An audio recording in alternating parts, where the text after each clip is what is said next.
Storm Trysail member John Troy has been demonstrating the use of flares.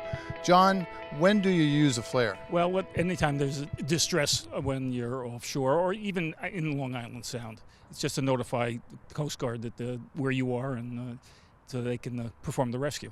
Are using flares dangerous? Not if you are safe with them. It's very important that you observe all of the instructions, and otherwise they're perfectly safe. So I notice you have 4 kinds of flares here. Why don't you just walk us through what you have? Well, actually, these are just smoke flares. They're handheld, and you just pop the cap, rip them off, and hold them away from your body. And this is a handle here? So show me. This on this particular one, yes, it's a handle. So what we would do is put my glasses down, take the cap off, grip the handle, rip away, and keep it extended. And it runs for about 1 minute. And this is exactly the same. Are these effective in the day as well as night? Yes, they are. They are. Well, you'll see. We can fire one of each off, and you'll be able to see them for quite a distance. Okay, and next flare. Parachute flares. This one, take the cap off the bottom, and there's a ripcord. Again, you're firing it like so. And these will go, it looks like you're going to get the execution rock. You're not quite, but they go downrange very, very well.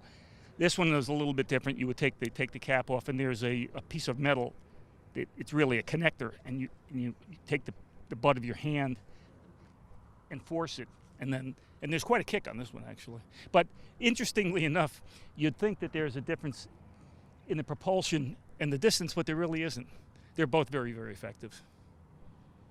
Alrighty, so if you shot a flare, you'd certainly hope somebody would see it and come to your rescue. That is correct. And you'd only shoot it when you knew that was possible. You can't just be firing them off, because if there's no one there to see them. So if you saw an aircraft or you saw another vessel, that would be the time? That is correct, yes.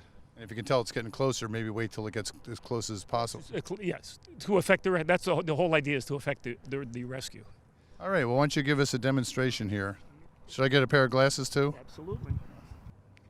Extend the handle, take the cap off,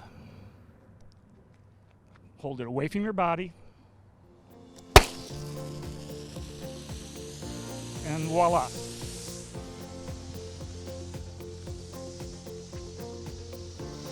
it get hot? Very, very hot. And as you can see how bright it is, I'm sure that that vessel coming down the Sound can see this very, very easily. And this will burn for, as I said, about 1 minute.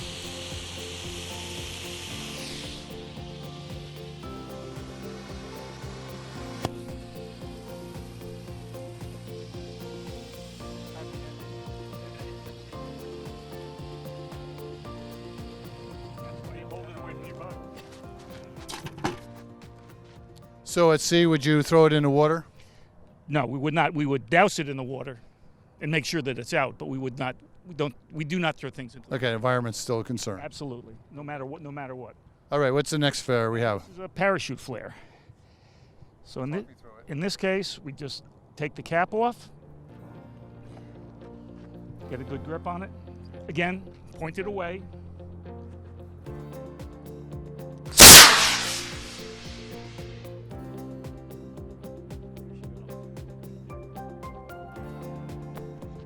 So how long does that last for? 40 seconds. Depends on the wind, I would think. Yeah. I was observing them earlier, and it seemed to me to be a little bit longer, but. Yep, there you go. All right, very good. Thank you. Thank you, sir. Appreciate it. No You're a problem. natural. You did pretty good, didn't he? Become familiar with flares and signaling devices on your vessel. They are just one of many emergency resources that are available. Be sure everyone on board knows where they're stowed. Check to be sure they meet Coast Guard regulations and they're up to date. Your safe return may depend on it.